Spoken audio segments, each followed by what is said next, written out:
Welcome to Takeaways, Life Lessons Learned. My guest today is Mr. Dan Palmeri. Do you like the Mr.? Whatever. Just Dan? Yes, sir, Mr. I don't like sir. Like we were talking. Right. We're the old guys in the room. We're Mister's getting okay. there. Sir scares me.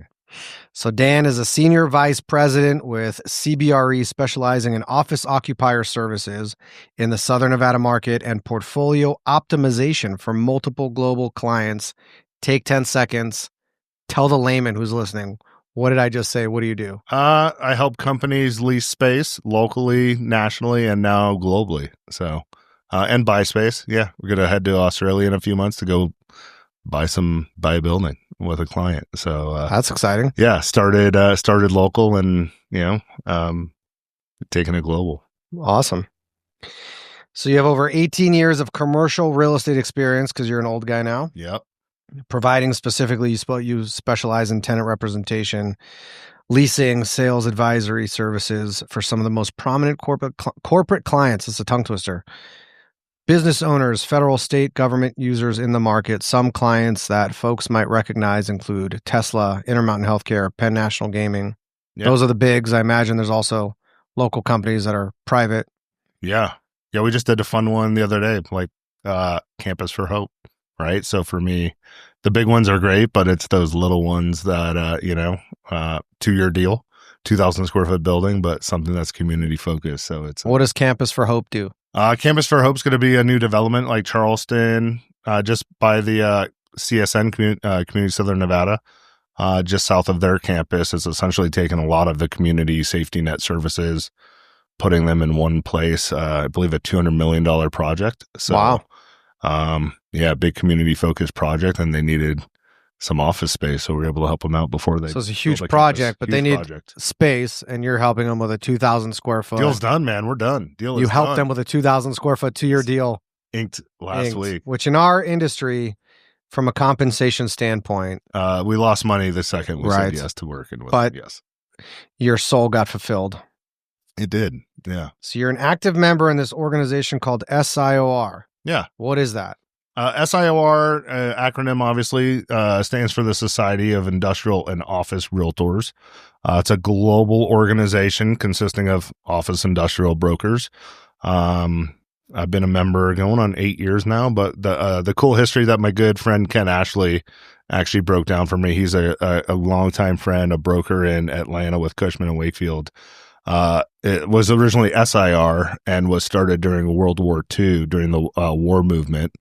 Where the War Department needed industrial facilities rapidly that were qualified and able to transact on to assist in the war efforts, developing and building bombs and military airplanes and vehicles. And so that's kind of how the organization kicked off.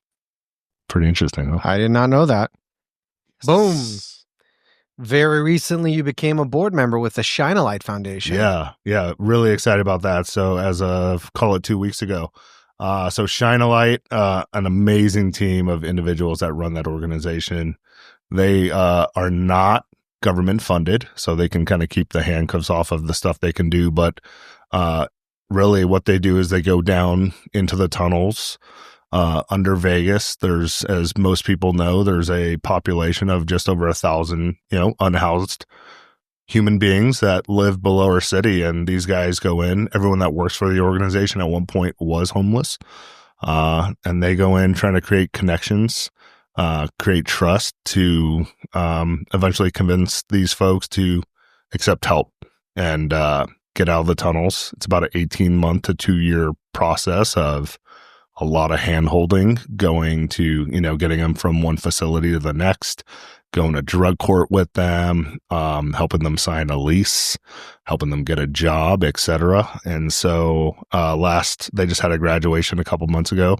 63 individuals have graduated, going from living in the tunnels a couple years ago to, they got their lives back. So I think I've been involved in a couple nonprofits over the years, and getting to know these guys, they're doing, I think, what is the ultimate work, right? And so How did you connect with Shine a Light originally? A good friend of mine, Julie Kane. If you don't know Julie, you don't like where you been. So Julie Kane works with Gowden Ford or the Gowden Automotive Group, and she got me engaged with them to just go do a tunnel tour.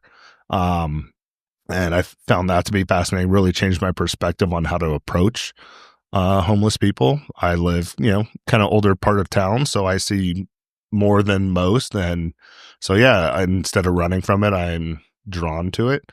And then I got involved, as you know, I just graduated from Leadership Las Vegas. Go Lions. Congratulations. Class of 25. Thank you. And one of my classmates, George Petty, works for Shine a Light. He once lived in the tunnels. He's a case manager. And so then I really got to know Rob Banghart, who kind of oversees outreach. And they become great friends. I tell people, we all have family, right? Talk to my mom every couple days, talk to my daughter every day, but every morning, the one person that's not a family member in my life, Rob, messages me every morning. And not only me, but like other people, but it's not a group text, right? And so, knowing those guys were literally at the depths of hell and now doing this it just changed my perspective on things. So the first time I got exposed to Shine a Light, the SIOR chapter went and did a tunnel tour. Yep. So I got to see also what you're talking about, which I've always heard that there's tunnels underneath the strip. Yeah. I didn't know there's actually tunnels all over town. Yeah. I forgot how many miles of tunnels. I think it's like 64 miles of tunnels. 64 miles. It's not like, if not more. Here's a tunnel. It might be off of zero. No, it was something like, when they said it. It's a lot. It was shocking. Well, yeah, because as you know, most people, some people don't, but just the soil in Las Vegas is essentially caliche, which doesn't absorb any water. And so back in the day, this town used to flood whenever there was monsoons. And so they've put in miles and miles of drainage tunnels to eventually lead out towards Lake Mead. And so, especially when it's getting ready to rain, it's crisis mode on trying to make sure people get out of those tunnels because they lose a lot of lives when those rains come down. It's pretty sad. Recent graduate of Leadership Las Vegas. What's that? Yeah. It was a very cool program. It's based, or the Vegas Chamber of Commerce puts it on. We were the 25th class. So I got into it, a lot of community involvement. It's kind of behind the scenes access to a lot of cool stuff. And I think with what we do, we feel like we really know our city through and through. And then you go through something like this and you're like, I didn't know anything. So it's a 10-month program. You start with a retreat up at Nellis Air Force Base for 2.5 days. You're staying on base, and which is super awesome. I've now been on the base twice in a year and never before.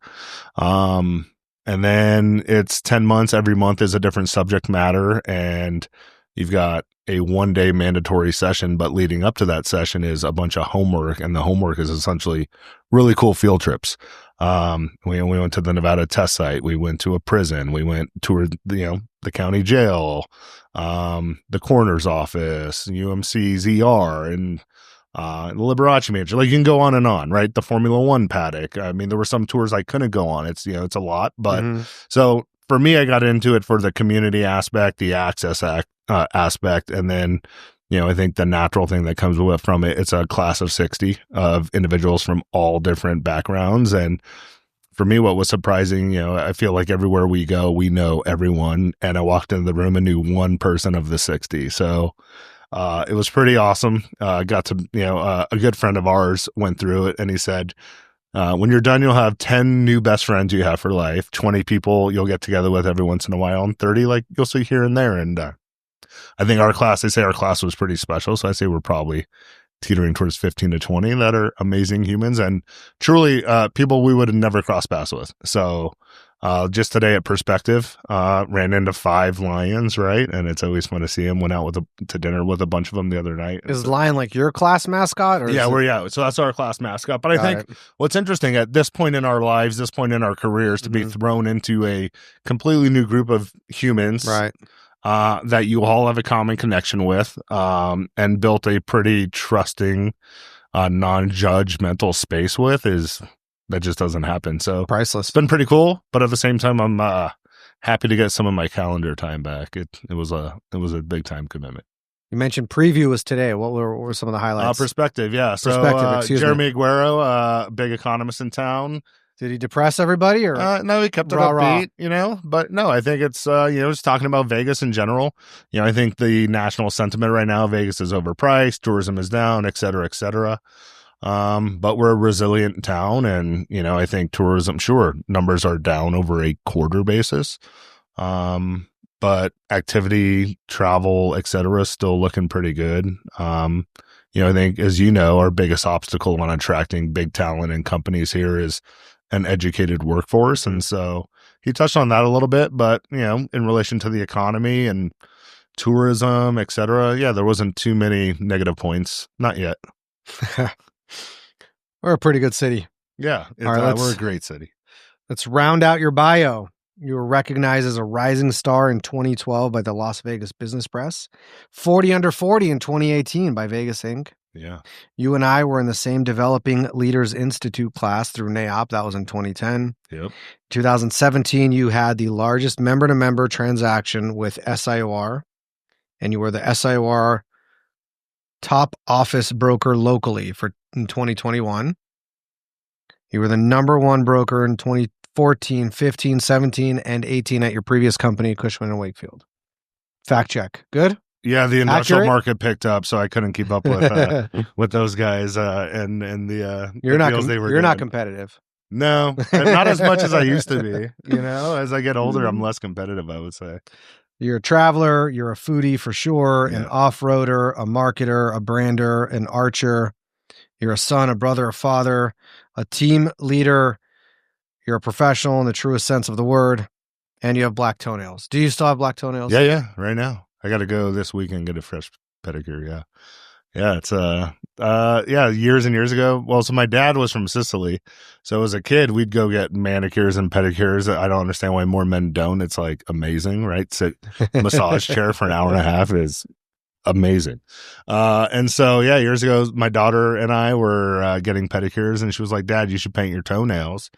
I'm not one to really care what people think, so I went black. And actually liked it, right? So I think every morning when I'm putting my socks on, it's just a reminder to, just kind of be me. And then, when you get your nails painted, eventually, you look down, you're like, oh, I need to go back. So, every 4 to 5 weeks, I'm in a nail salon chair watching a Formula One race and on a tap system with the nail lady, giving me a nice pedicure. So officially, welcome to Takeaways, Dan. Thank you. I'm going to do something different with you instead of just kind of go question, answer. Okay. I'm going to ask you just riff. Tell me about your arc from being born in Calabasas to CBRE in Las Vegas today. Okay. Before I do that though, I want you to tell me, you said you're a father. Tell me about that. Yeah. My daughter, Skylar, she's about to kick off her senior year of high school, which is so frightening. I got a hold of her when she was 3.5. I met her mom, and within a year we were living together. And a year later, she asked me if I'd be her dad forever. And I mean that was probably the toughest question of my life, and I said yes. So here we are. So I had the honor of adopting her when she was 11. She's great. She's a swimmer. She's such a good kid. She's been through quite a bit, but she's resilient and a badass. Yeah, she's awesome. And her mom? Yeah, her mom's great. We're no longer married, but it's one of those things. People grow apart or they grow together. So grew apart, but she's still here. Her mom's got a great boyfriend. He's a godsend, so he's awesome. And we still talk. We're very amicable, raising a 17-year-old. So I think it's pretty cool that you made that commitment and are still with that commitment. Oh yeah. All right. Take me back to Calabasas and bring me forward to born and raised in Calabasas. I'm the middle son of Gaetano and Rory, so 3 boys. My dad and mom opened a restaurant 4 months before I was born in Calabasas, pre-Kardashian days, so early 80s, before Calabasas was really a thing. And that's all we knew, right? So growing up in the restaurant, dad was never home.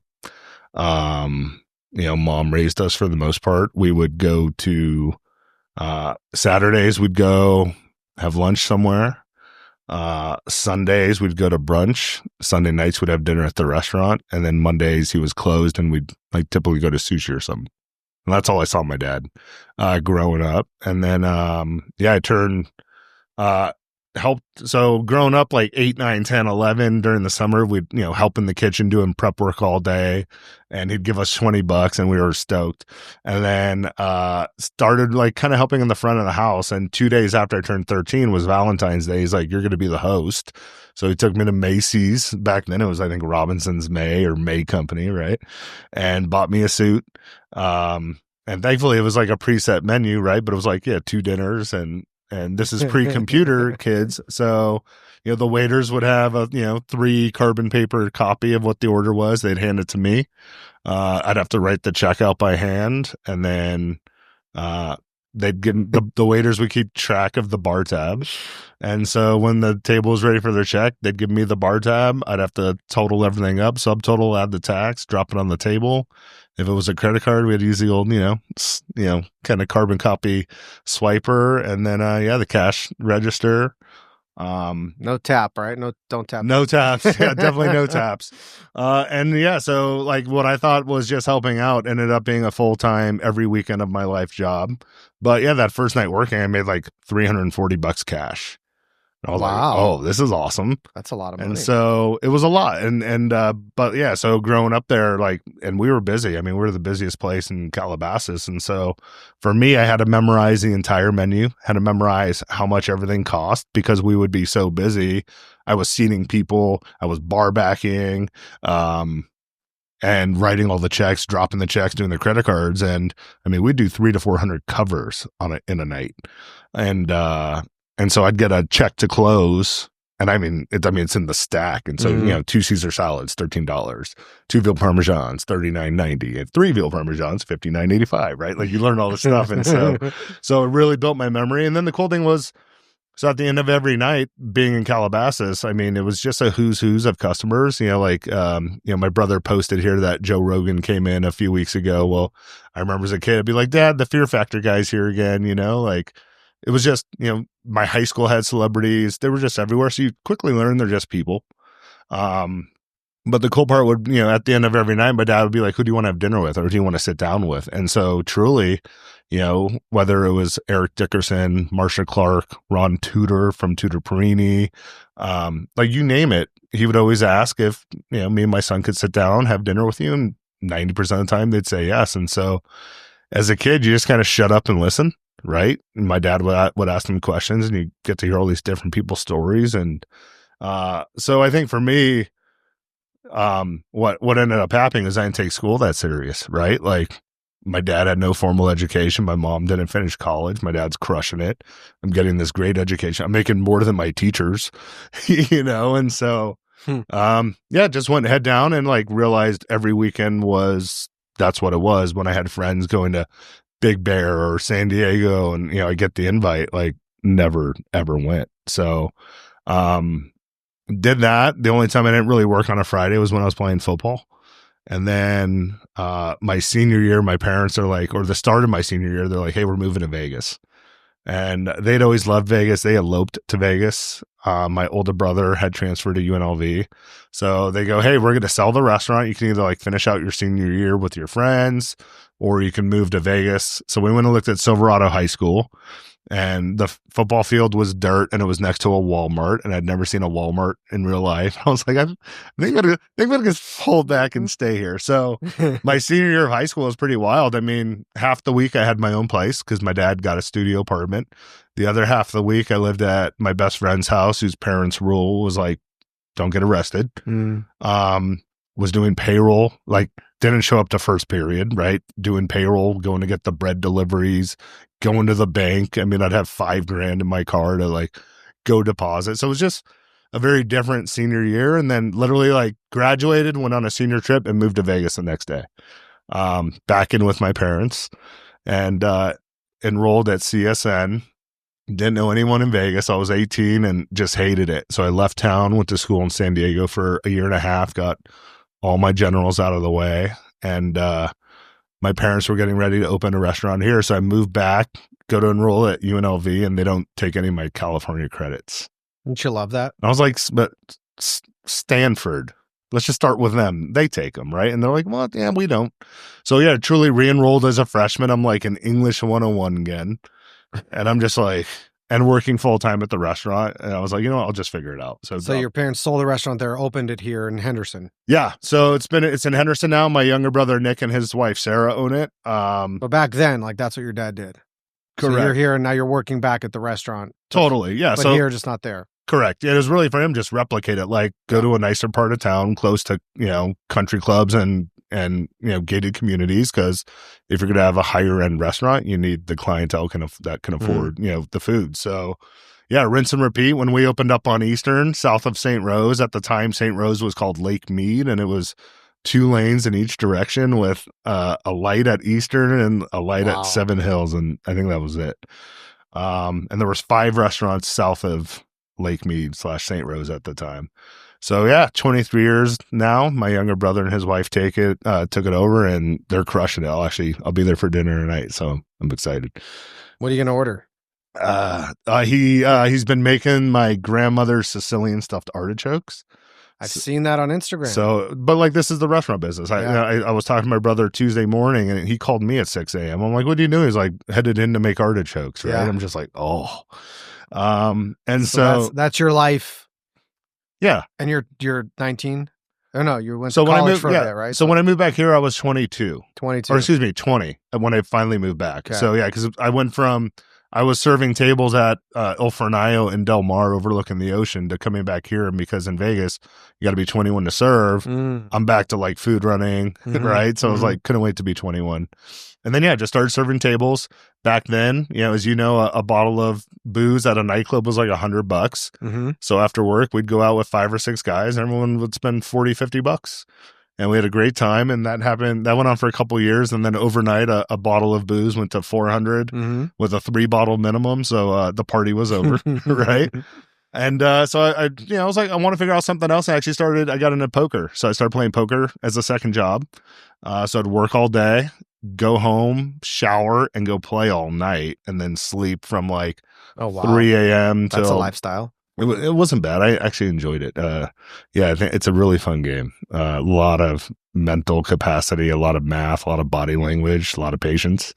I really enjoy it. So did that for a while. I was like, for me, always the default was just taking over the restaurant. But at the same time, like my ultimate goal was to find a career where I can make what my dad makes and have weekends and holidays off.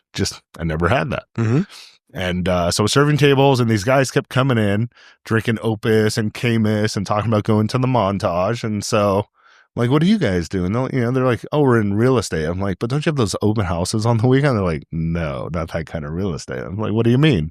So as it's Mike Mixer, Mike Stewart, and Tabor Thill, who are all Collier's guys. And you go, yeah, he sells hotels, he sells dirt, and he sells office buildings. I was like, what? So I asked them, is it hard to get into? They're like, well, you got to get a real estate license. That's not hard, but then it's hard to get into. So, I said, if I get my license, will you guys hire me? They're like, no, but get your license. So I literally enrolled in like real estate school the next day and just like jammed through that, got into residential. This is like late 05, early 06. And was still working at the restaurant. A customer gives me his listing up in Seven Hills.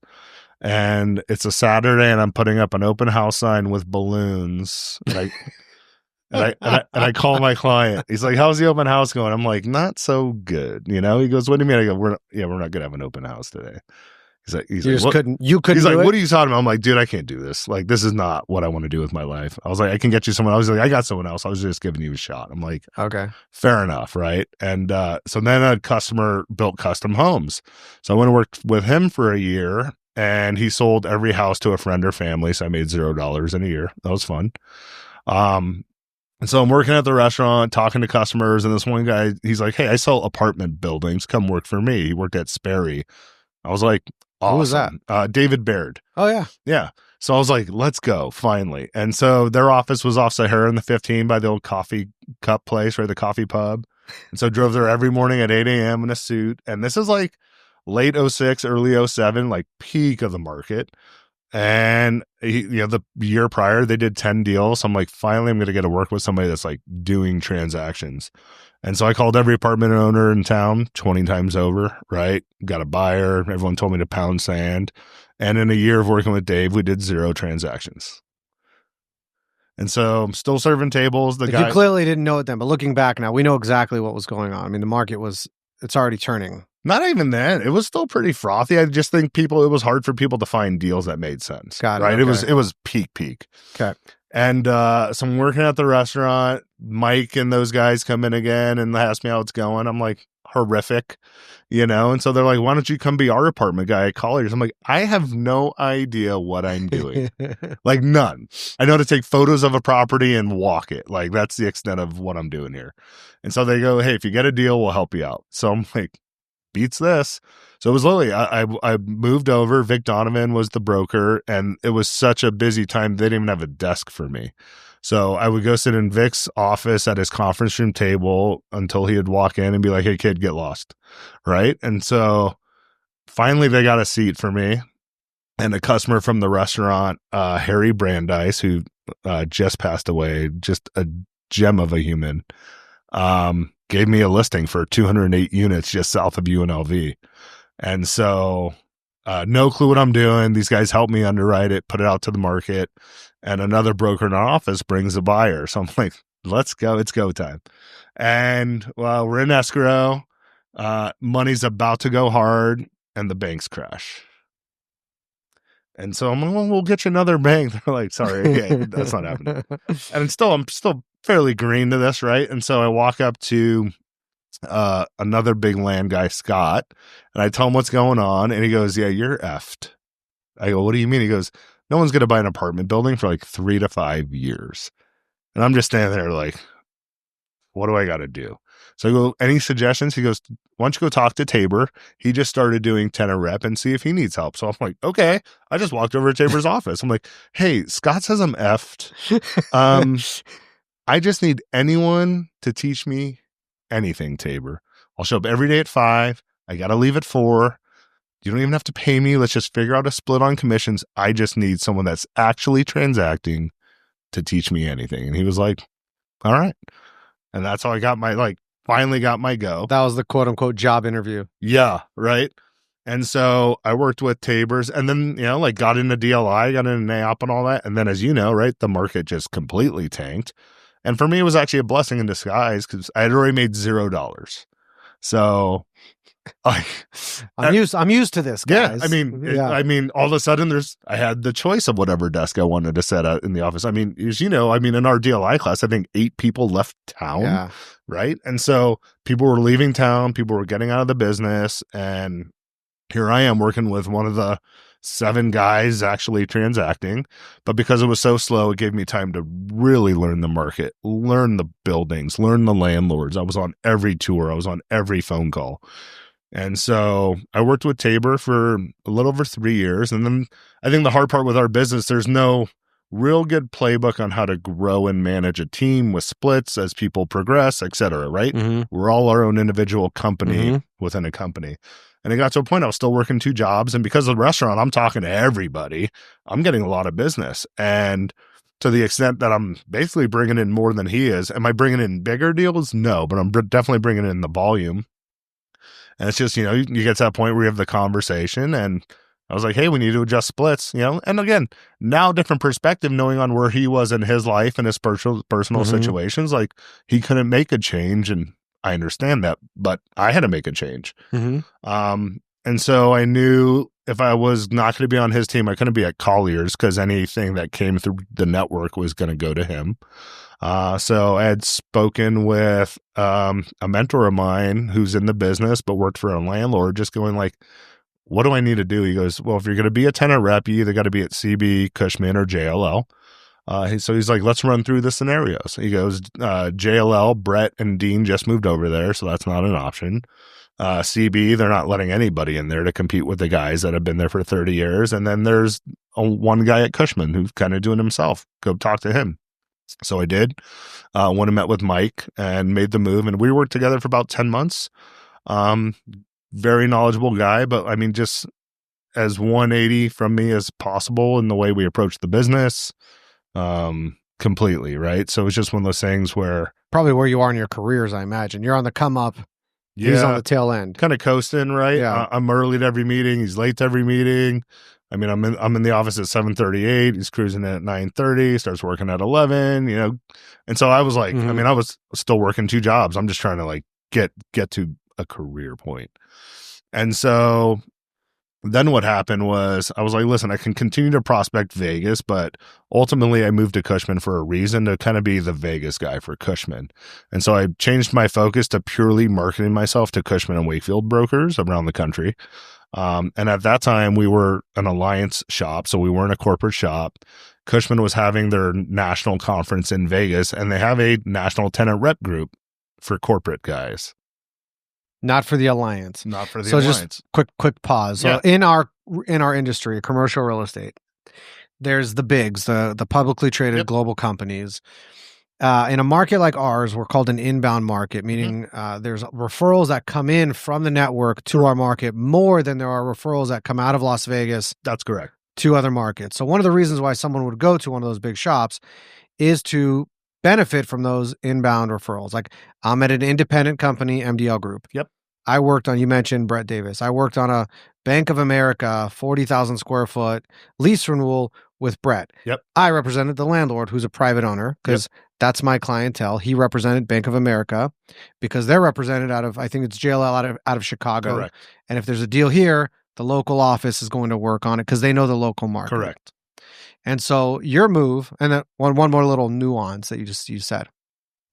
So Cushman is one of the bigs, except for in Las Vegas at the time, it wasn't a true Cushman office. It was a private office with like a Cushman franchise, so to speak. Yeah. So they're having their national conference that's exclusive to people in their actual offices, not to the franchise offices. Well, so the franchise offices could still go to the conference, but not the tenant rep group stuff. So like the specialty groups you're excluded from. Correct. You can come to the general admission, but not the specialty stuff. Right. Okay. Yeah. And so, well, with me, like all I care about is meeting the tenant rep guys, right?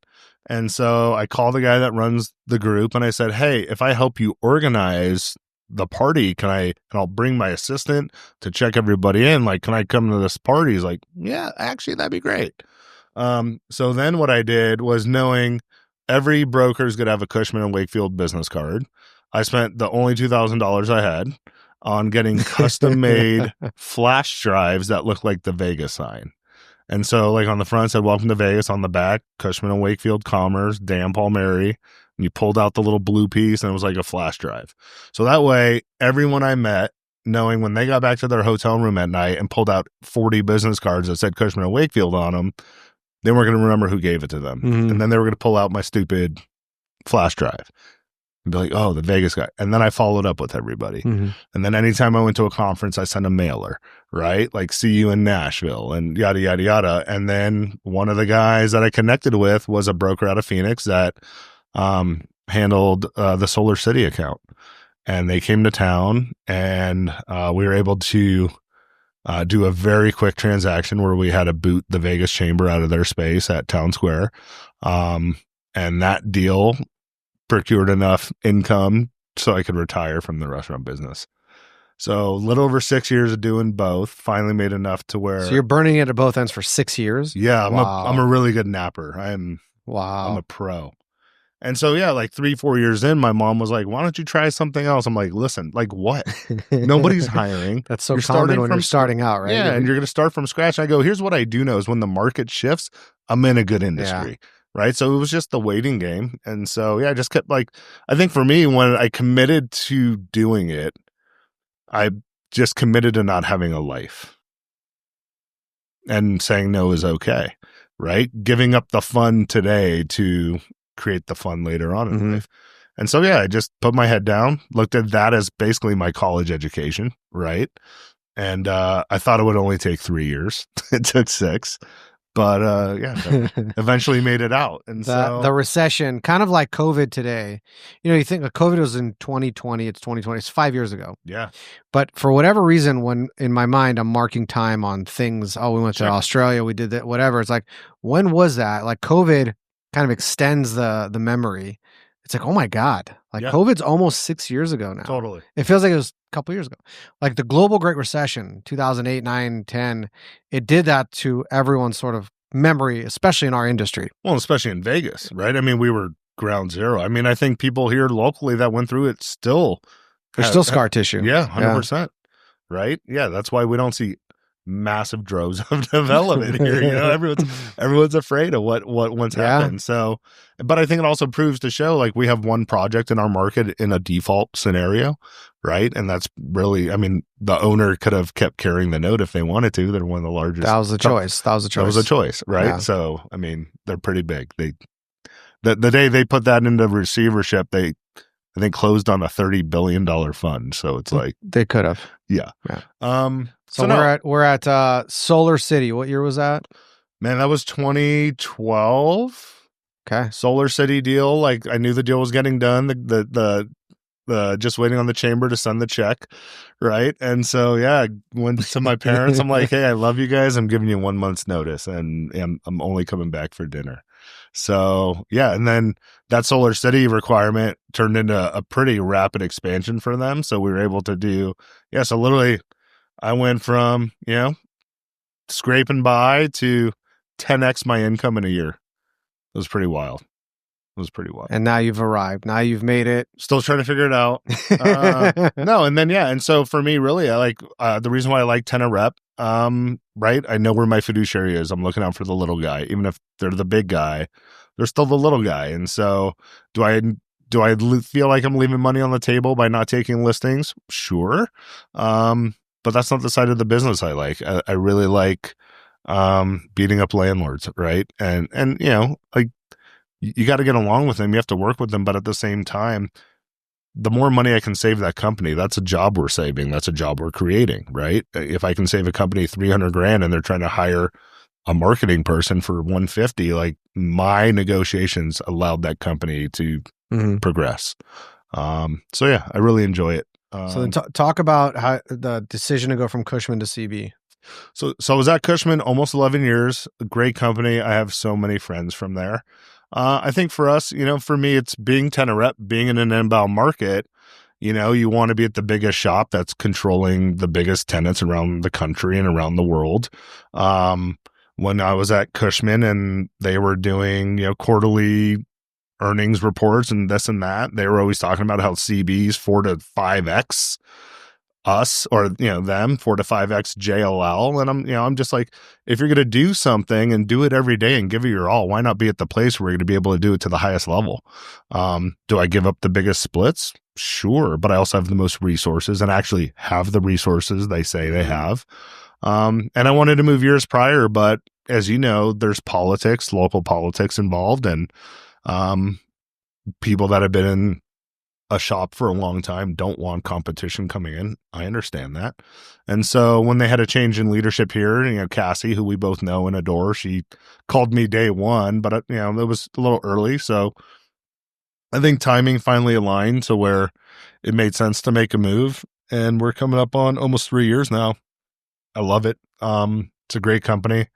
It's really allowed me to pursue what I want to do, which is global work. Yeah, it's been great. The ability to connect with anybody in the world in an instant it's pretty amazing. Rarely do you get sales pitched and it fulfills the sales pitch. But you and I were talking, but it's not for everyone, right? And that's why I tell people when I moved, I had so many people calling me, "Why'd you do it? What do you think? This and that." And I tell everyone the same thing, like we're all our own business, right? So I'm my own company of Mike, Paula, myself, right, within CBRE. And you have to understand what it is you're trying to achieve from a business standpoint. How does that play into the local market? How does that play into the local market's politics? If I was an industrial broker, there's no seat for me at CBRE, right? Like there just isn't. And so, I mean, I have a buddy who I used to work with at Cushman who's he's the B&C office guy with no institutional landlords. And I would sit there and say, "What are you doing here?" He goes, "What are you talking about?" I'm like, go to a small shop where they're giving you 90%. Every single one of your clients is going to follow you. Your clients aren't with you because you're at Cushman and Wakefield. They're with you because of you. Right. And so Right. There's no right answer for anybody. You really got to dive into what your scenario is and how it plays into the market, and then what it is what you want to do, right? And so him and I were chatting a couple weeks ago. He's like, it was the best thing I ever did. He's like, I don't have to do as many deals to make the same amount of money. He's taking his RV out into the wilderness with his Starlink and working from his laptop, and the happiest guy ever. So no, I think it's just really a matter of what you want to go after and what you want to achieve. For most people in my position, they'd be completely content with where I'm at, right? And I want to travel the world looking at real estate and helping companies on a bigger level, right? We just kicked off a deal in Cherry Hill, New Jersey today for, either a renewal or a relocation. We're trying to sublease a building in Toronto.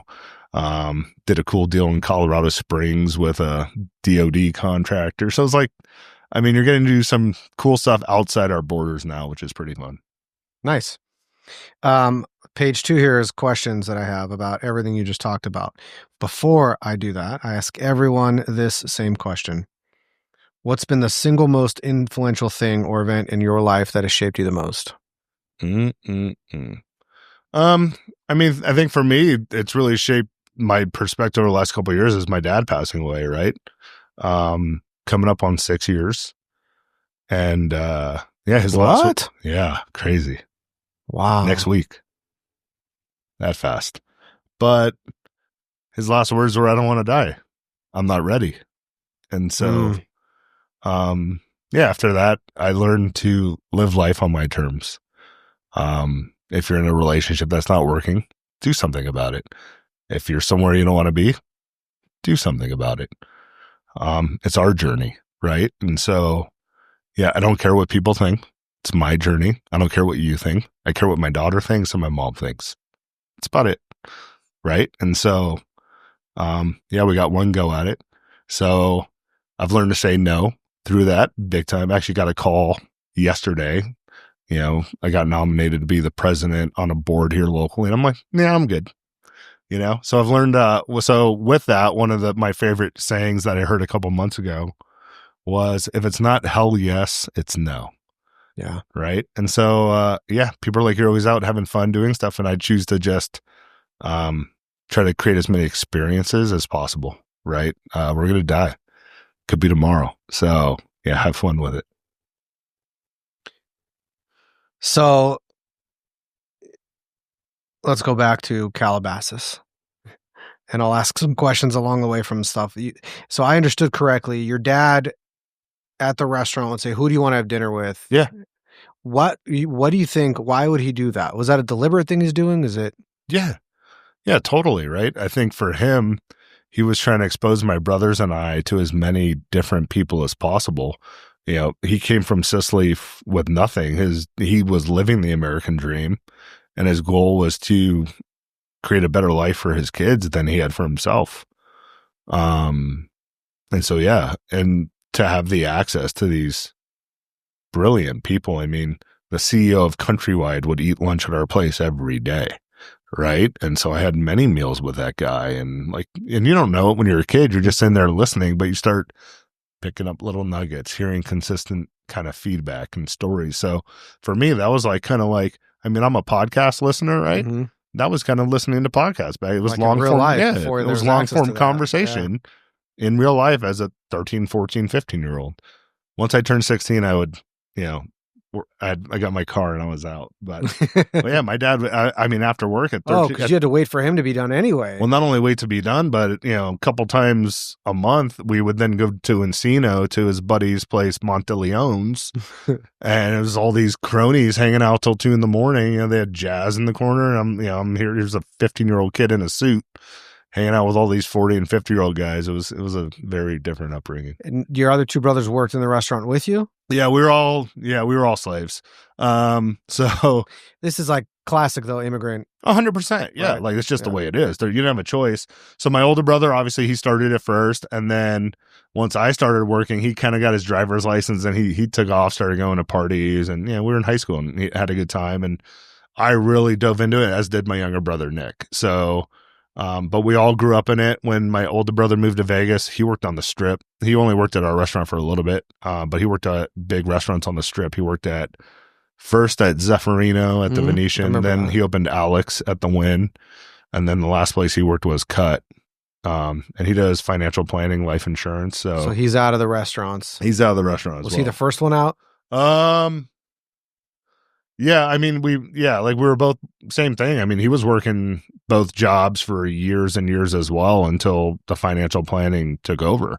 So, yeah, we both got out. Yeah, he got out a little bit before I did. Yeah. But, yeah, I think for us, what you learn in the restaurant is work ethic. You know, like I'm still one of the first guys in every day, and people are like, "Man, you work so much." I'm like, "Dude, I'm barely working. Like, I'm home for dinner. I feel lazy. I have weekends on. Like, I leave town. This is great. You know, yeah.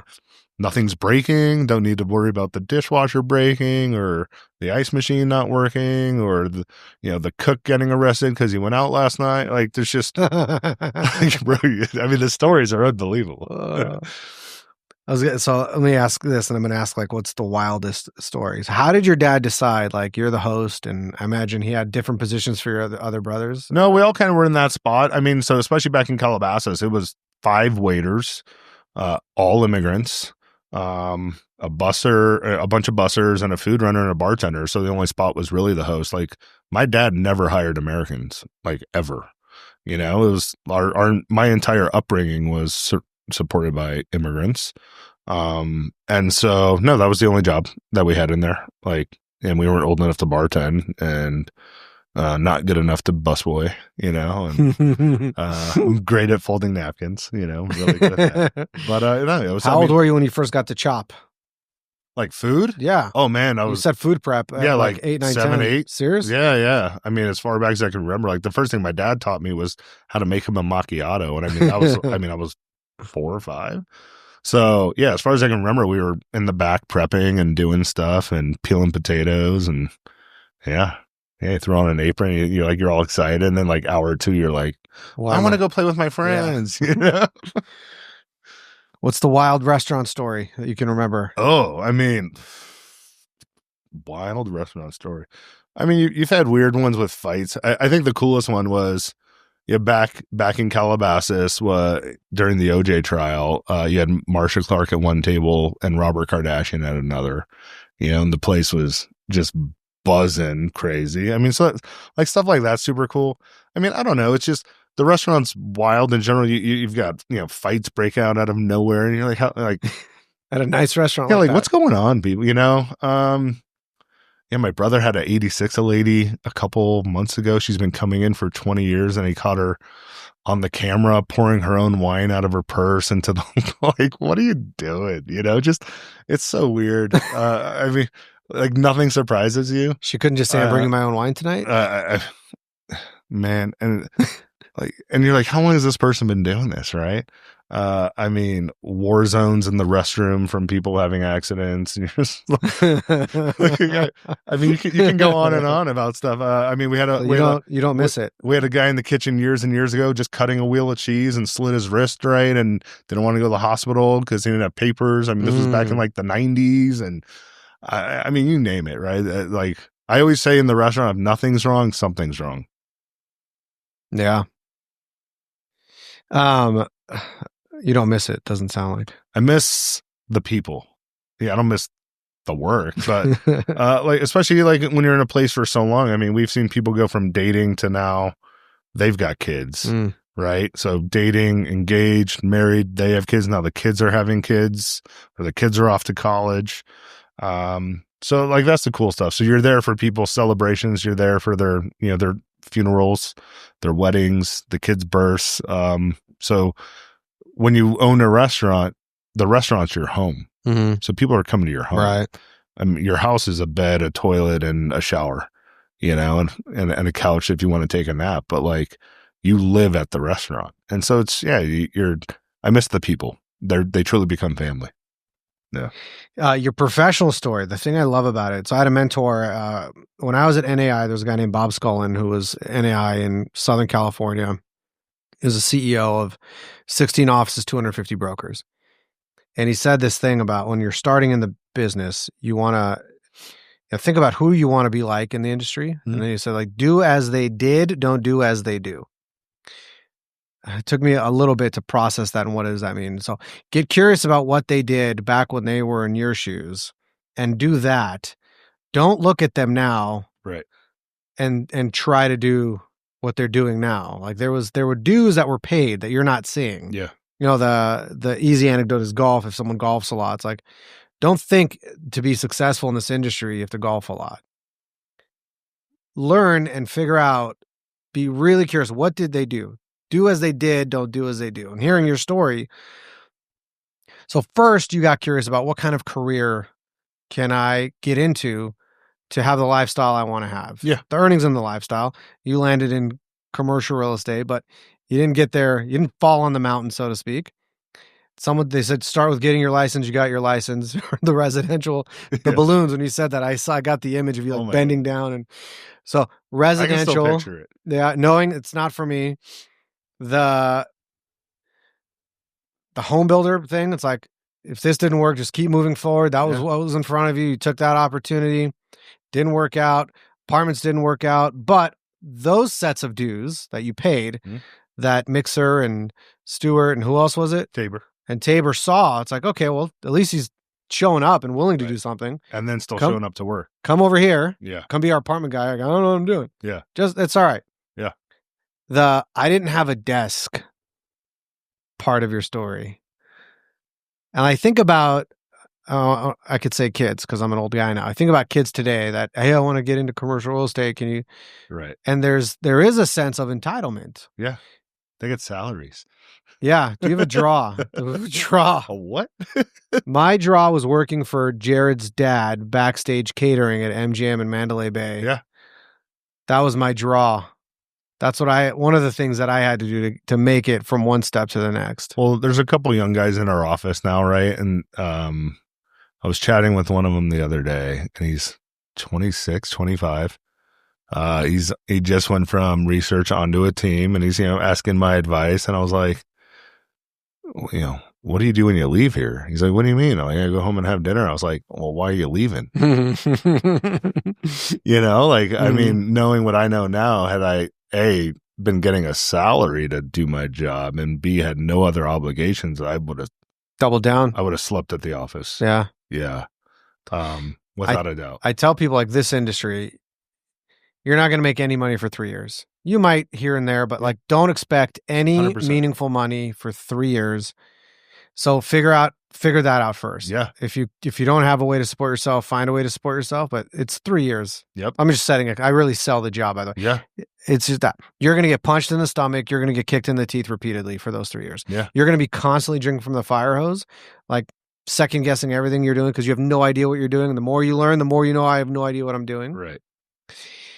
If you can get over those 3 years and actually learn and practice and whatnot, I don't think there's a better career. I agree. I mean, especially what I like about the tenant rep side is my day is a much more fluid day than a leasing agent's, right? And so I look at my calendar. I kind of know what my day is. And yeah, I love what we do, right? And so there's days where I'm in the office from the second I get there till the second I leave, and there's days I don't even get near the office. Today, I mean, I maybe get 2 hours of work in during the work day. So tonight when I go to dinner, I'll have dinner and then I'll get home and I'll put in a couple hours. Yeah. Next week I've got a tour for 5 hours, right? So that's 5 hours of no work getting done.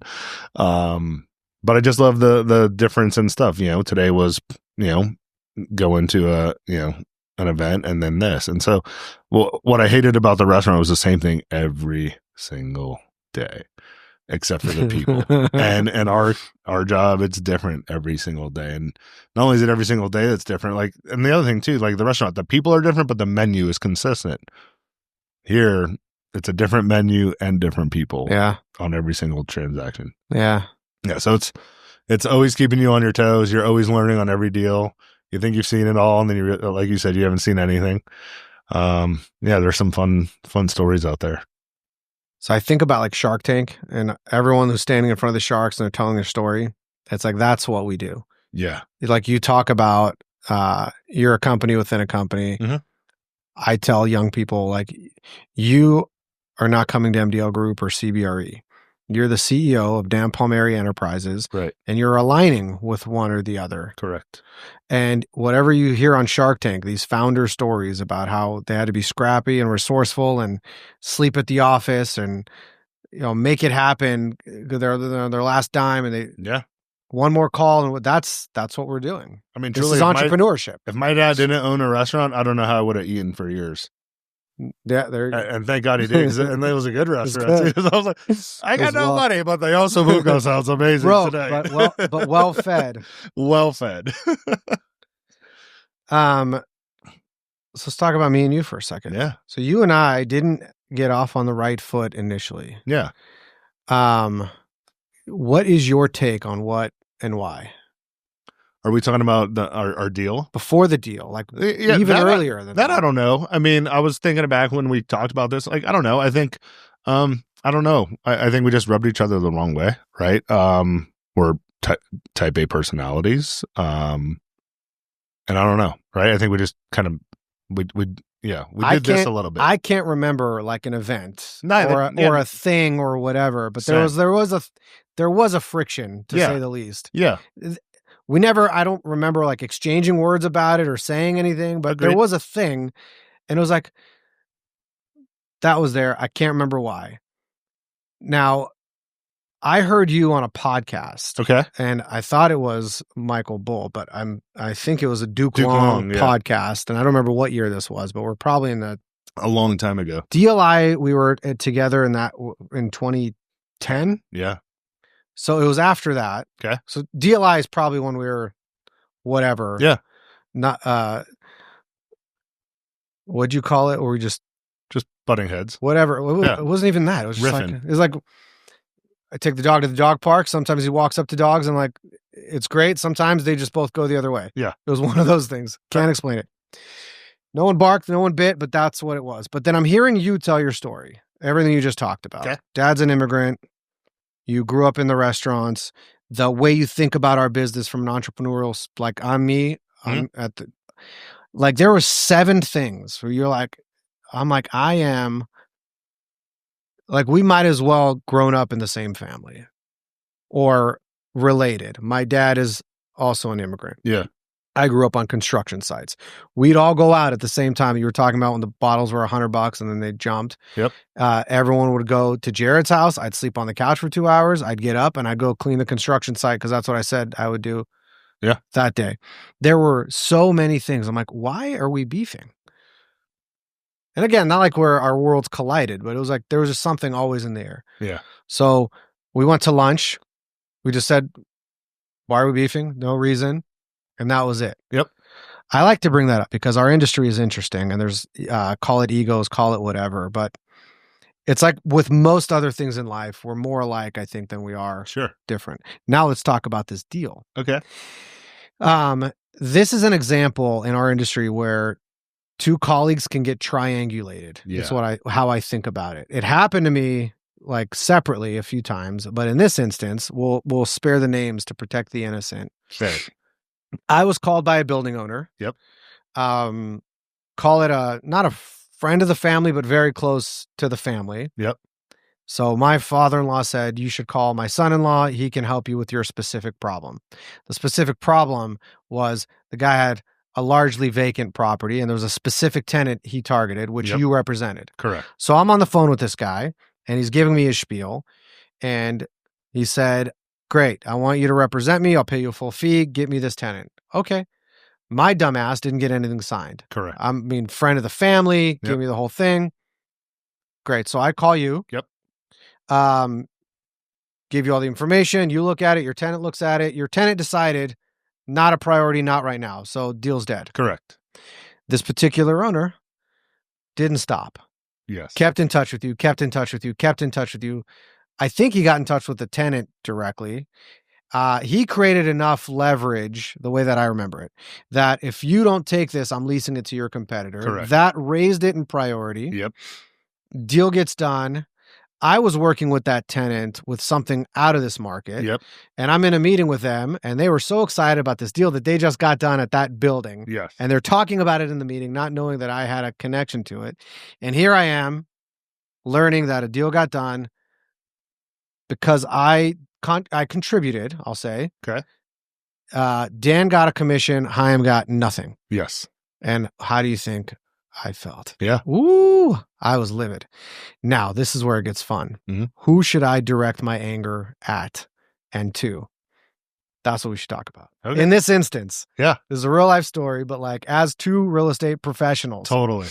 Well, so let's unpack this one. Yeah. So from my perspective, right? So yes, you reached out. We went and looked at the building with the local president and no interest. And it went dormant for, I'd say 2 or 3 months. And as you know, I know this landlord very well.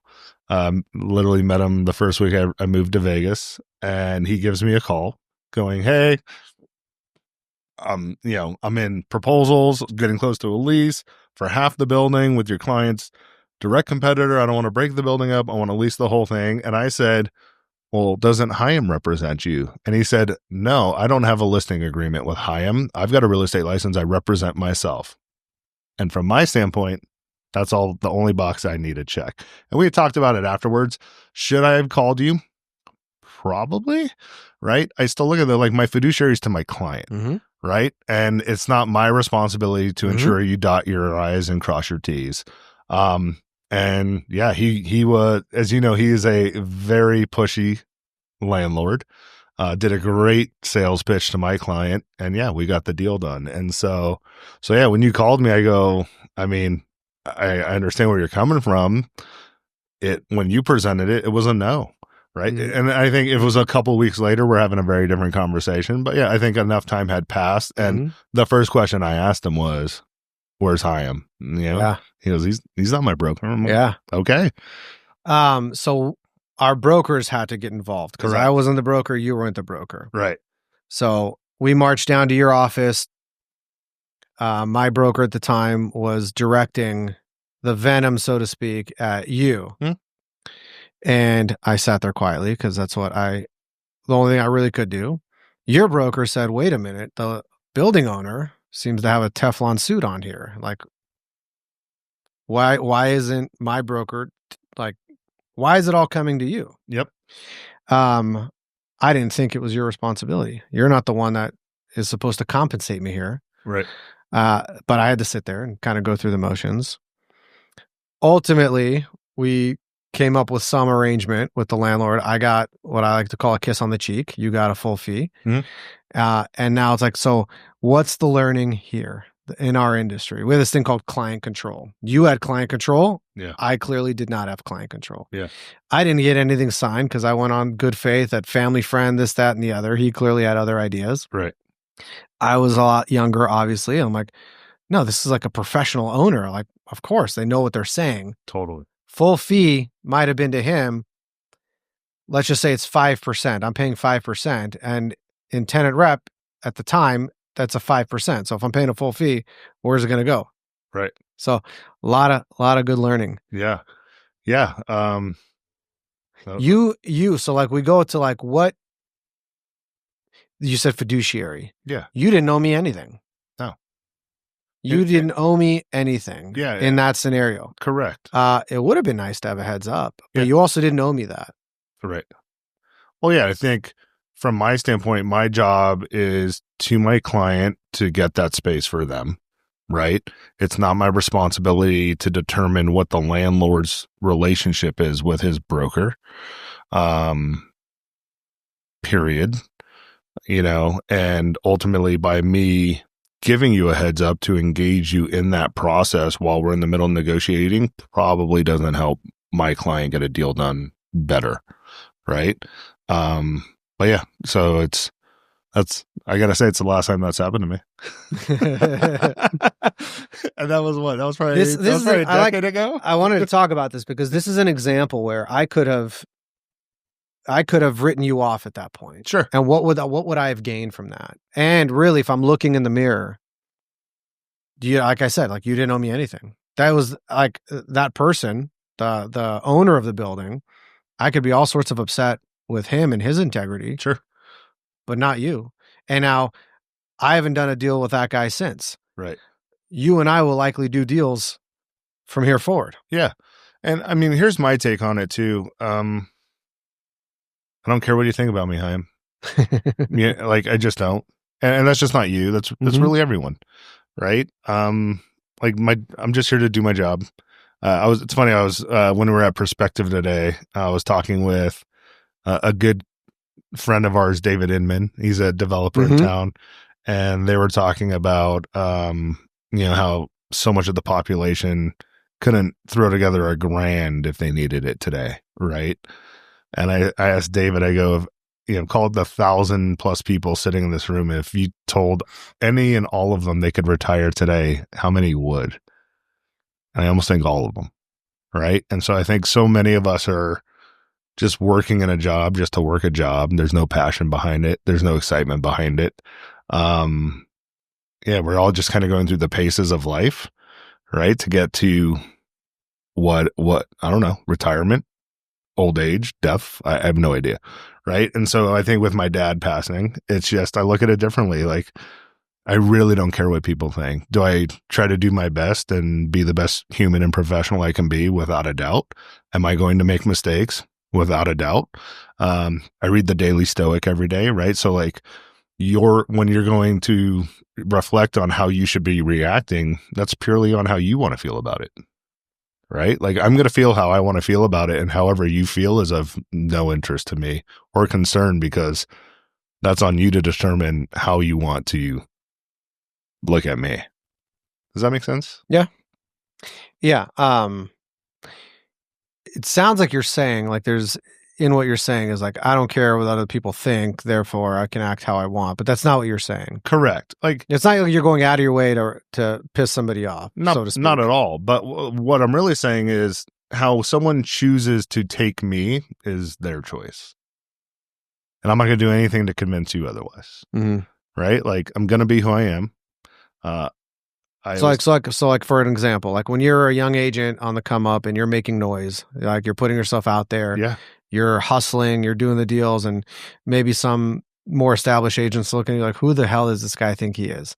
That's the kind of example you're talking about. Like Dan I don't care how that established agent thinks about me. I am who I am. I'm going to do what I want to do because that's what fulfills me. Well, yeah, he's not paying my bills, right? Well, there's that. Well, like, I mean, so I think people started dressing much more casually. But a couple of years ago, we were walking into an SIR lunch. I think I was probably one of the first to wear tennis shoes to stuff and jeans to stuff and untuck it, right?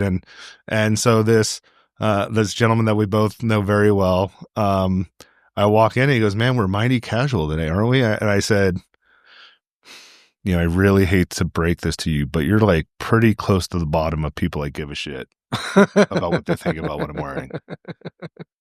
And it's like, and he was like taken back by that. Mhm. But like, come out with compliments, not insults. So.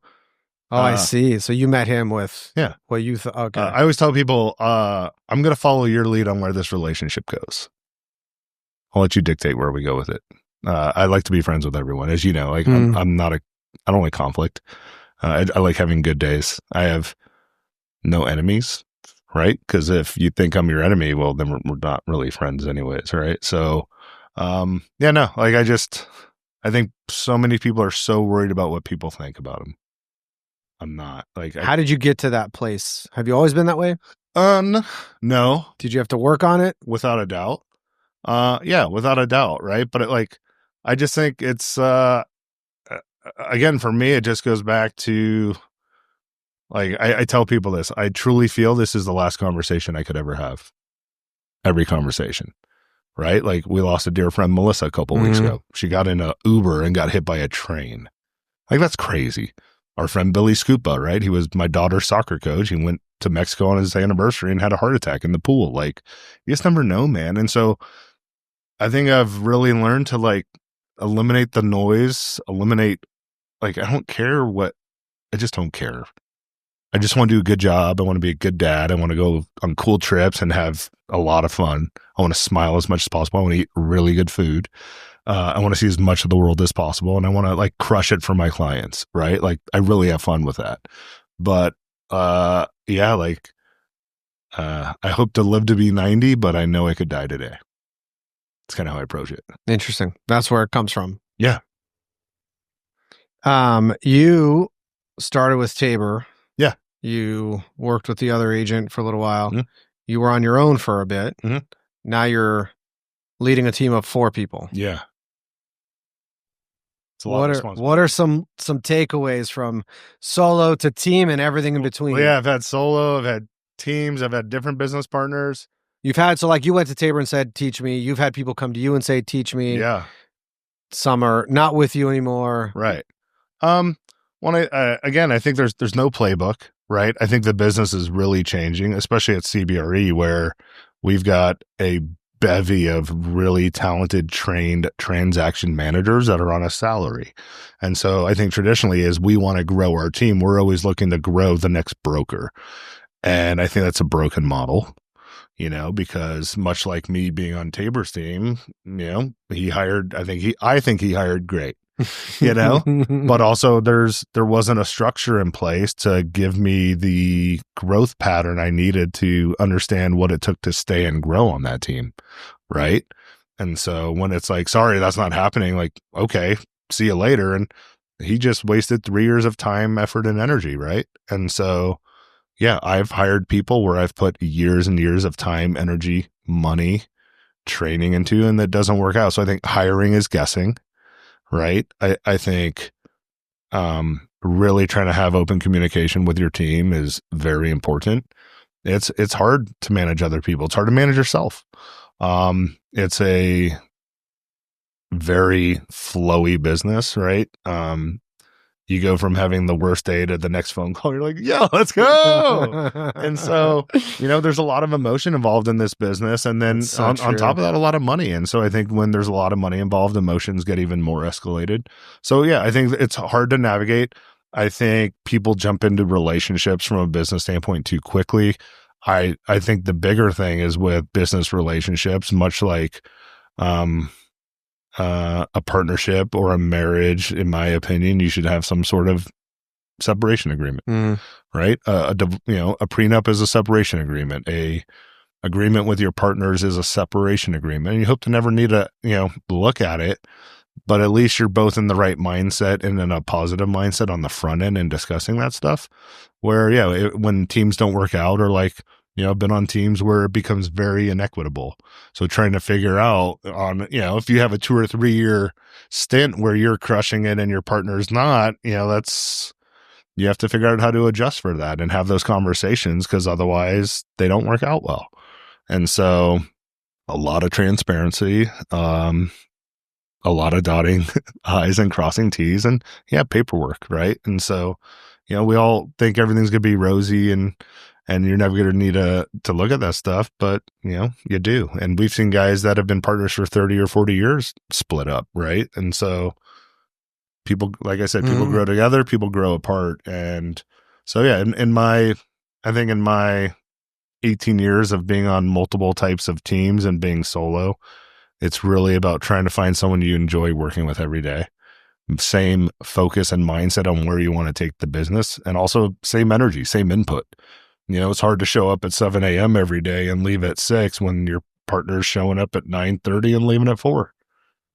So tell me about your team today and like how you guys are structured. What's everyone up to? So 3 brokers, myself, Mike Zare, and Paula Lee. And then our team glue, our team admin, Chanel. So my focus is working on our larger portfolio clients, both locally and then globally. So I'm doing a lot of research on chasing some big stuff, which is fun. I'm really enjoying that. Paula handles a lot of our portfolio work and like renewal type stuff, right? And then Mike's just a grunt. He's former athlete. His whole family's in the business, and he's a hustler. He's just born and raised here and knows everyone, and motivated. He's got 2 little kids, a 4-year-old and a 2-year-old. So he's just like, when he comes in, exhausted, he's in go mode. And so, so 3 brokers kind of focused on different things within the team to all contribute to the greater good. Yeah. You said something interesting that took me a long time to sort of land on and articulate. When you're choosing who to work with, especially as you get more experience and you're bringing somebody else now along and helping them, you really have to want it to succeed. Yeah. And them succeed. Like there has to be this sense of likability, because what I can guarantee is there are going to be frustrating moments where either they screwed up, you didn't explain it well enough. Yeah. Which that goes to, like you said, managing yourself. Like, yeah, my emotions can get high and I don't care if I explain it well or not. You should have known better. Right. It's not exactly fair, but well, it's like with Mike right now. I mean, he's 5 years in and he still asks me certain questions where you're like, how do you not know this? Yeah, right? Like, there's that. There's like, but it's like, okay, yeah, you're still only 5 years in, and you know, isn't that funny? Only 5 years in. Yeah, you're so old. Yeah, I think, his entry into the business and mine were very different. Then there's that. Like that's yeah. You know, it's also like when you said because it was slow, I had the opportunity to learn. So Jared and I partnered up in 2006. Yeah. It wasn't the peak, but it was peaking. We had this false sense of hope that we were going to have a great career. We rode it straight to the bottom. Yeah.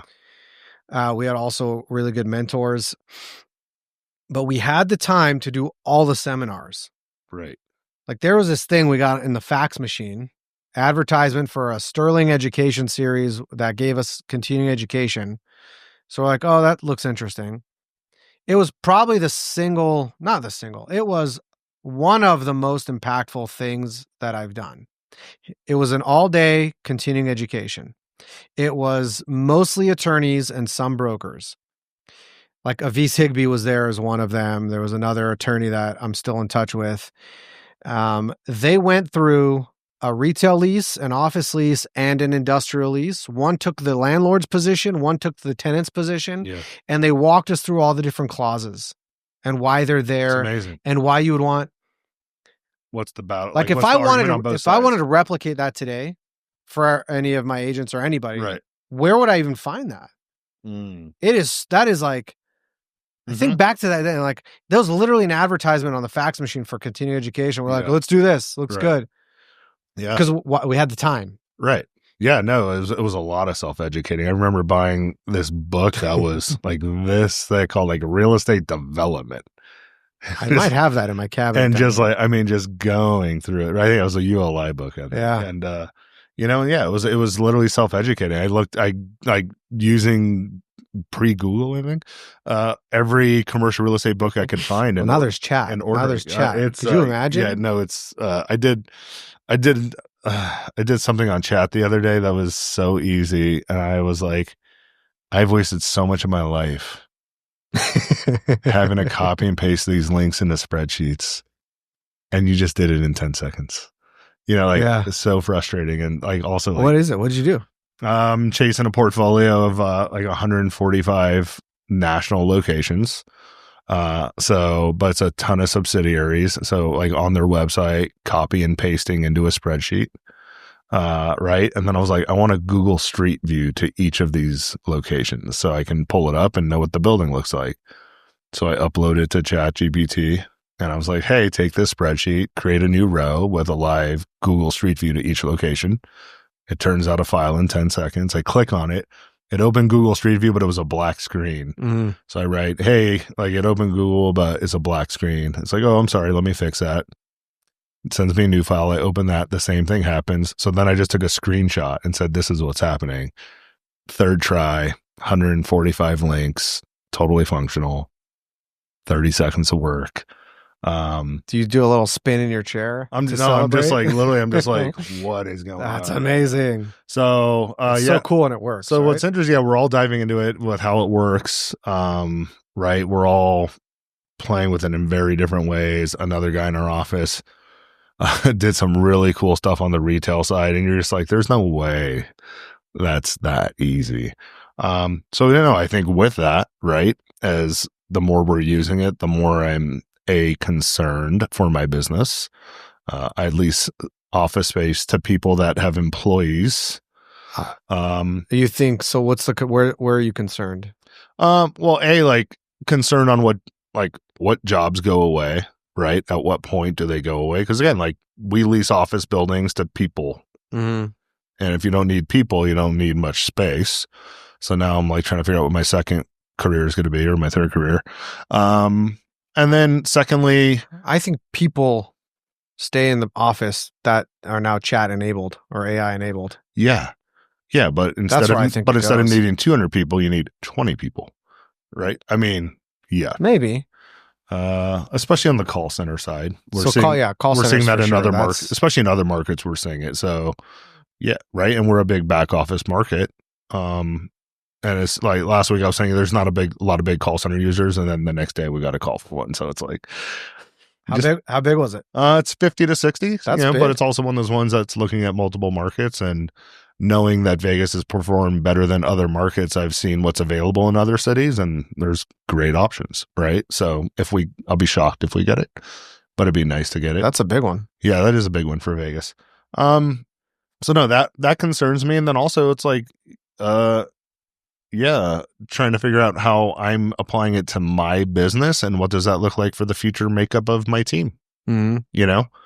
The ability to abstract a lease in 5 minutes versus 2 hours. Mm-hmm. The ability to put together a whole portfolio, a map, you name it, right? And so I was at the barber the other day. I still go, I got to take care of what I got left. But, him and I were talking. I go, you got a pretty AI proof job right now. Like, it's going to be a long time before I let a robot take a knife to my throat, So, but yeah, it's going to be the trades. It's going to be people fixing the robots, but you go to an Amazon warehouse, right? There's 100,000 robots in that warehouse. How many jobs did that eliminate? I don't know.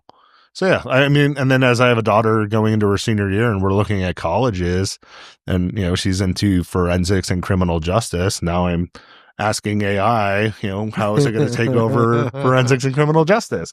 Am I about to go spend a couple $100,000 on a college education that she can't use in a decade? I don't know. I think we're all thinking about that. So we're all in this crazy period where we have no idea what it is. It's awesome and frightening all at the same time. Yeah. That's right there, what you just said. We're in this environment where we have no idea what's going to happen. It's frightening and awesome. That describes the characteristics of a successful broker. If you can thrive in an environment where you have no idea what's going on, you just know it's scary and it's exciting. It's like, I want that. Yeah. Yeah. And so that's me. If you're not diving into it, you're out of a job. In 5 years, that's what I think. So yeah, it's going to be the people that know how to use it, know how to, create stuff out of it, know how to, if I get good at it, I can act as multiple people in the way of performance through the bandwidth I have in a, call it 18-hour day. 18-hour day. Yeah. Well, I sleep 6 hours. So kind of going through this and learning more about you've got this iterative process. Going back to the restaurant where you're asking guests as you're trying to like figure out for yourself, what kind of career can I have to support the lifestyle I want? You're talking to guests. What do you do? What do you do? What do you do? Oh, this looks interesting. Yeah. I don't know if you did that when you were getting into tenant rep with the tenant rep brokers, but now I understand you're wanting to move your business into an accounts business. So talk about what that is. And then are you following that same iterative process? Yeah. So, I mean, kind of twofold. Yeah. So growing the accounts business, as we continue to grow it, it's not growing through brokers. It's growing through transaction managers that oversee specific accounts. And what's the difference for someone who doesn't know between a broker and a transaction manager? Salary versus commission. So, I mean, to an extent. So the transaction managers, like when we have an inbound deal and there's a TM, I'm not interacting with the co-broker that won the business. I'm interacting with the transaction manager that oversees that account on a daily basis. So it's like the difference between like business development and sales to servicing the account once you have it. Right. And so, a team I'm doing a lot of work with right now, they're a 90-person team. There's 4 brokers on the team. Where are they out of? Denver. Yeah, but they have teammates in Europe, Atlanta, Hartford, and 2 in Asia, right? And they've got analysts and legal review. It's like there's 4 people on that team going out and getting the business and managing the relationship, so to speak. Correct. And all the rest are servicing. Yeah. So, for me, it's hunting, right? I want to go hunt. I want to bring the kill back to the village and I want to go hunt. Yep. Right. And so, what's wild to me, what I like about 10 a rep is, again, like my job's to look out for the little guy. And it still blows my mind, as I'm sure it does you, at how many large companies are out there that don't have representation. And you're just like,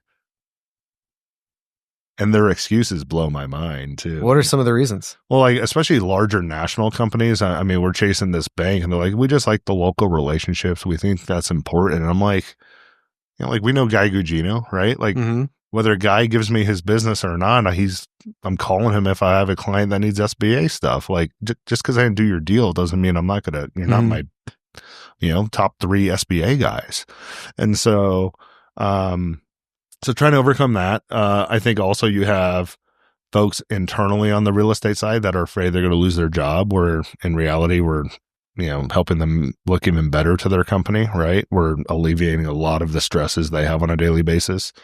And so so for me it's chasing these big ones, and it's crazy. We have a couple right now that we're talking to that you're like, how have you operated this way for so long? The one with the 145 locations, they have 5 different subsidiaries in the same city in 5 different buildings. Like, could you all be in the same building? They never thought of it, right? Yeah. Like, that's, we never thought of that. So, yeah. Do you need 5 break rooms? Do you need 5 reception areas? Do you, if every space has an extra 15-20% of unutilized space, well, so yeah, for me, it's fun doing the like high level strategy stuff now too. And again, learning about different industries. Some of our global stuff is gaming, so I'm really diving into the gaming side of the world now, and learning a lot about how they operate globally, which is cool. So, but yeah, it's nice. It's fun. So with that, commission structures are different around the world. Like if you're doing deals in Europe, it's kind of hard to get paid by a landlord. Usually it's your client paying you. So that's a different conversation. But again, at the end of the day, it's like optimizing your real estate to either A, make you money if you're buying it, right? And, or B, minimize your out of pocket expenditures when you're leasing it. So, but yeah, truly. So especially what I tell these young brokers, and I'll tell you and I'll tell all you, it's like, everyone forgets to ask one more question. It's literally just one more question. So you get a deal and you're working on their stuff and you're like, that was great. You did a great job. And no one says, is there anything else I can help you with? Right? Yeah. Well, we got space in As a matter of fact. Well, we have space in North Carolina and you're, yeah, I can help you with that.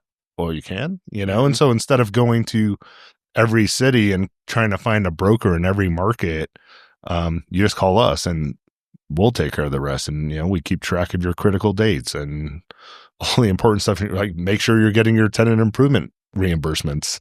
We had a client, they had their facilities guy and goes off and finally one of the brokers, because we have a great brokerage community, goes, hey, your client's coming up on their deadline to get their TI reimbursements. And we had done like 4 deals with them in a short period of time. So I go, hey, did you reach out on any of these?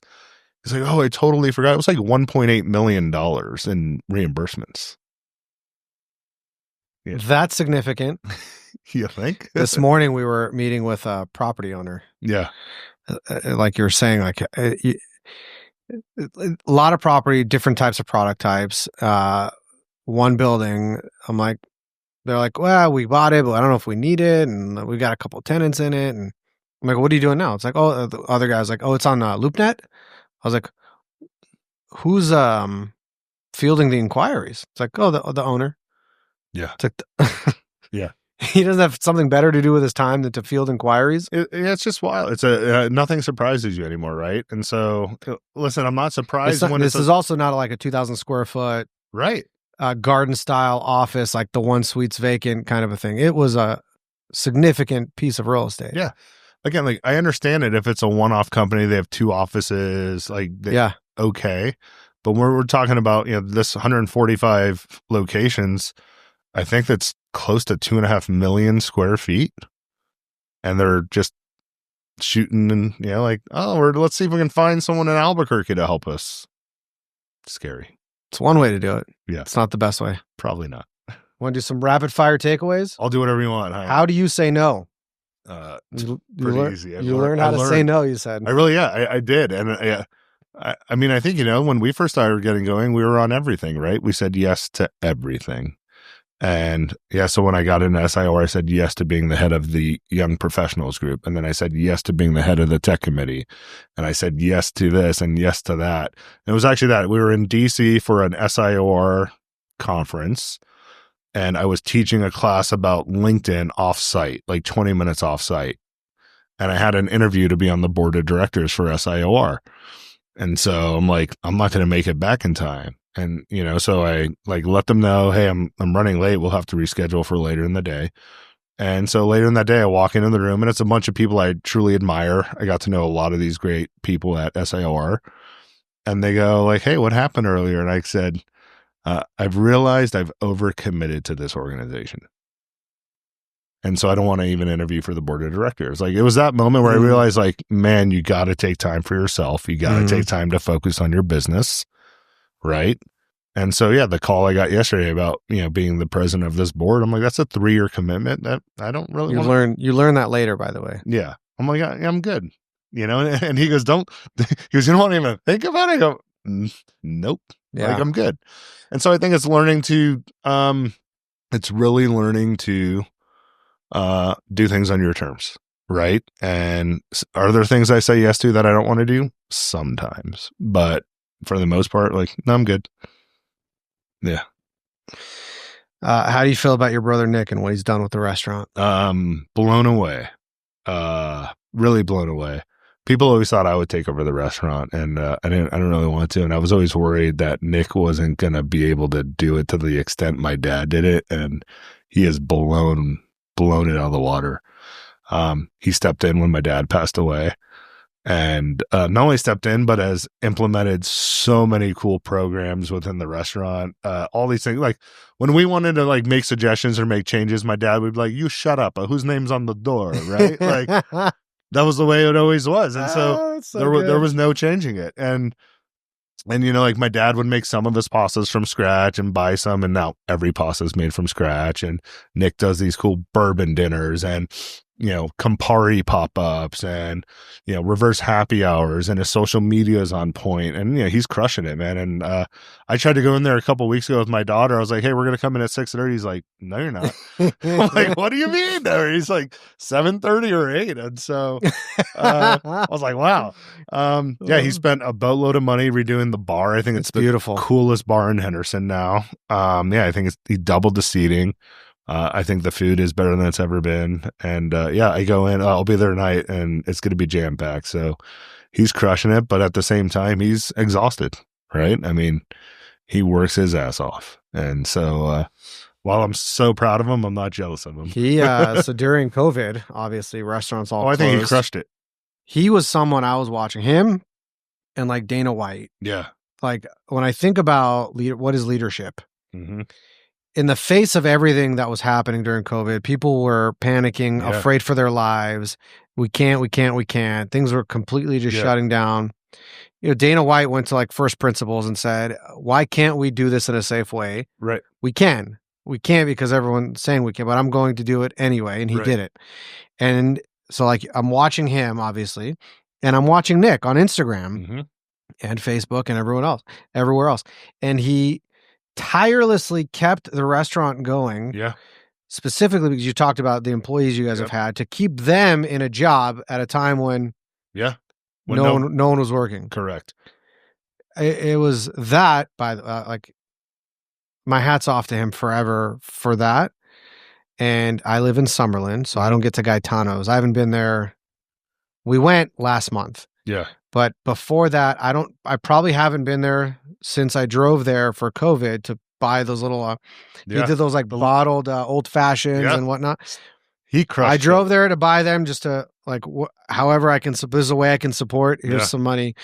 I still have them in my bar. I saw them the other day. But so Jared lives over in that area, goes quite a bit. And he's like, dude, it's amazing. Phenomenal. We all went, there was 3 couples. And restaurants are cool when someone is there from the restaurant, like interacting with you, but like to have Nick, Yeah. He's a character. not just, I mean, he's the character, but he's so knowledgeable. Yeah. And when you could just give someone like, what do you think for the next wine we should have? He's like, you had this, you're eating that. Let me bring you something. Yeah. And like, I wouldn't know to order it, first of all, but now I'm tasting it. Like, I haven't tasted anything like this, and the way that it all comes together. He does such a good job. Yeah. I truly I don't think anyone in the country crushed the COVID shutdown from a restaurant standpoint better than my brother did. We have a very extensive customer email list that my mom helped curate over a 20-year period. So yeah, so when the shutdown happened, he immediately reduced the menu, kept all his people employed, pickup only. You would put in an order and say what time you were picking it up, and if you were picking it up at 6:30, they were boxing it at 6:28. And then he petitioned the city of Henderson to allow liquor sales to go, which was a game changer, right? And this was in a time where it was McDonald's or what'd you have in the freezer, right? So he completely crushed the shutdown to where everyone supported it. And then as soon as you could open, I forgot about that. People just came back in droves, right? And so, yeah, he was able to so when he was first able to get liquor sales to go, it has to be sealed.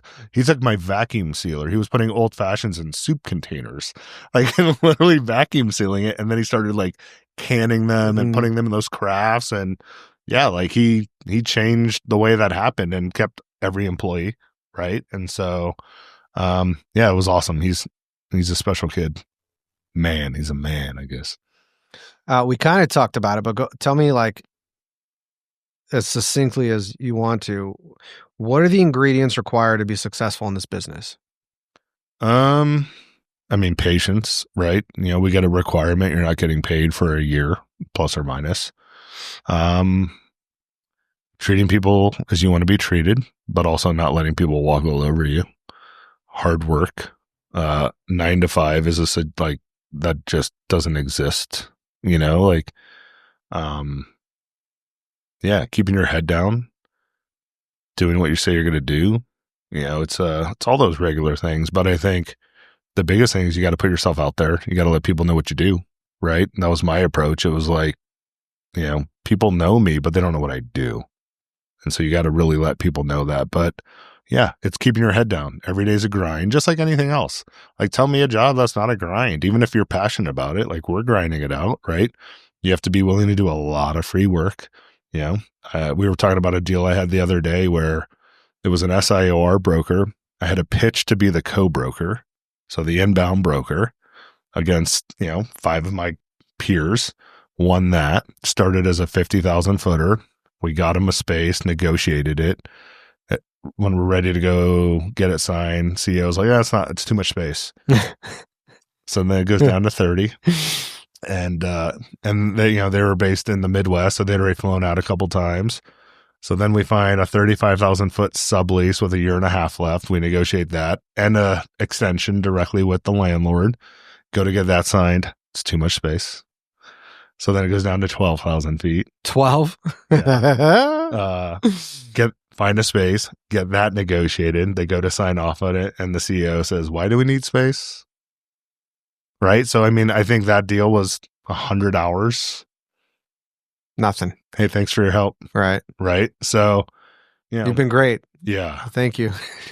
If we ever do decide to do something, we're going to call you. Yeah. So when we go to SIOR conferences, that guy's always buying my drinks. But yeah, so, you got to be willing to get kicked in the ass, right? Yeah. And it's with anything. And, sorry, my favorite is when you pitch a listing and the owner calls and says, "Amazing. Could have gone any which way. We're going another direction. But if you have a tenant or a buyer." Yeah. Bring them. Yeah. Yeah. Well, that's why I don't take listings, right? Yeah. No, and so I think it's, you got to work your tail off, and you got to, for me, a lot of it's the customer service side of it, right? So when I'm touring a client, I have a tour book for my client. I have a pen so they can take notes. I know about the market.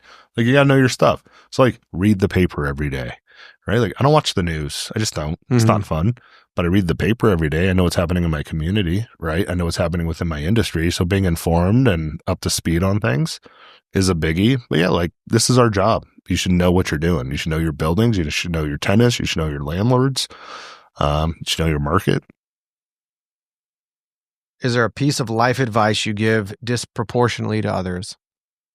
Over the last few years, it's be where your feet are, right? Like be in the moment. Just I'm having fun right now. I'm not thinking about what's happening 2 hours from now. I'm not thinking about what happened 2 hours ago. So for me, it's like I'm really focusing on trying to be present. Yeah. You mentioned that earlier with the daily stoic. Is there and also getting to a place where you're not worried about what other people think. Is there something you do to practice being present? And yeah, so I've got a pretty good morning routine. I like I wake up early and open. I have a back door in my master and primary, right, on the residential side. I'm sticking with master. I didn't realize that was a thing until a couple months ago. Like, really? When that happened? I'm sticking with master. And so, I just cracked the back door open, and I like waking up early because you hear the silence, right? And then the birds start chirping around 5:15. So I go for a nice morning walk a couple miles, and then do some grounding and some breath work. What does that entail? There's a big ass tree in my front yard. I stand next to the tree and and then I got into the Wim Hof stuff. So like do some Wim Hof style breathing. It's pretty intense breathing, along with the grounding. And then every other day I have a sauna. So I get in that, and I also have a cold plunge. So yeah, I'm doing all the stuff. But my next question is books or podcasts. Clearly podcasts. Yeah. You're doing all this stuff. Well, I have really bad, bro. I have ADD. So like I'll read a page out of a book 7 times over. Are you diagnosed ADD, or are you like just say that because you're? No, when I was in like 5th grade, they put me on Ritalin, and I took it for a day. Yeah, I was like, Mom, I don't like that. My teachers loved it. Right. I didn't like it. So, yeah, definitely diagnosed without a doubt. But I mean, what's funny is at the SIOR conference, the national conference that was here. Yeah. So again, back to this is a professional designation. 1,000 people just like Dan, all type A, all accomplished, all like interesting, remarkable. They all have extracurricular activities. Mm-hmm. And it's like you sit in these little breakout groups, this practice group, that, and everyone's kind of, and it's like they wear the ADD like a badge of honor. You hear them like, I have ADD, so fill in the blank. And I leaned over, I was telling the guy next to me, like, if I were a pharmaceutical rep for any of these, like Ritalin or whatever, like, I'd exhibit at SIOR. Oh, I would crush. That's hilarious. Yeah. Yeah. I don't know. I don't like taking pills, so I have no idea. But no, yeah, it sounds like you've got other ways to keep yourself grounded. I try. Which is a discipline, it sounds like. Yeah, but again, for me, like starting the morning on my terms. You like always look forward to that, or are there days where you're like, I don't want to do this today? Like sometimes I'll snooze. But and then I hate myself. Like I feel like dirty. crap. Yeah, I just feel like crap. Like because I like to start the day on my terms. I don't want to be rushing out the door for anything, right? And so there's so much to be said for a slow morning. Yeah, because once the day starts, you're just a passenger for the most part. Top 2 mentors, and what did you learn from them? My dad, like without a doubt, right? Just hard work, treat people with respect. Don't put up with people's bullshit. Like, yeah, he'd 86 in a heartbeat if it justified it. Don't wear a tank top to a fancy restaurant. Yeah. That's an easy one. Yeah, he'll throw people out. What do you mean? He's like, you come to have a nice dinner, you wear it in a shirt. And then, who else? Were there like isms that your dad always said? I mean, I can't. This is a family show. It's It's not a family show. Yeah, there was a lot of cursing. I thought my name was much better. You shut up. For 3 years of my life, and slap at your face. And but no, he was amazing, right? And then I'd say my mom. Honestly, it's they were a great combo. She was he's the people person, the restaurateur, the schmoozer. And my mom was the books and the brains behind it. And so, I think I got a good little mix of the two. And then met Tabor, right? Like that guy did not have to give me a chance. And he did. And so I still thank him, today for it. And I'd say those. Who would you recommend that I reach out to for a future episode of Takeaways? And why? Future episode of Takeaways and why?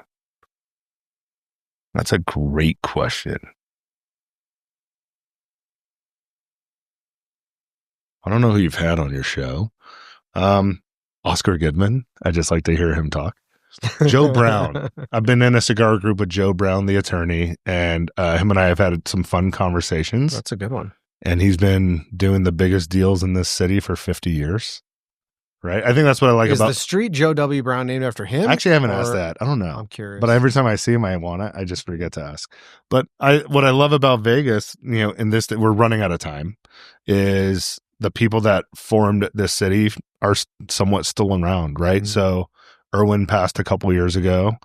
Keith Bassett was I was like his last mentee, but like they called him the godfather of real estate, right? And so guys like Oscar Goodman and Joe Brown and Hank Gordon and guys like that have, truly built this town before anybody was here. I think that's cool. I think that's the thing with Vegas. People don't realize is we're such a young city, right? Mm-hmm. We're really only 50 years old from a city standpoint, and we were never like a city. So we're this weird kind of thing. We don't really have big office buildings. There wasn't a lot of thought put behind master plan development, and that's why you have, a storage facility next to a residential, place next to a warehouse. So, I think like the older guys are the ones I would want to hear you talk to because they're the ones that have these amazing stories that they don't have a lot of time to tell. Those are two good ones. Joe and Hank. Yeah. Hank could get a little mouthy. I'm just giving you a heads up. That's good for this kind of format. All right. What's next for Dan Palmeri? Trying to figure out where this kid's going to college.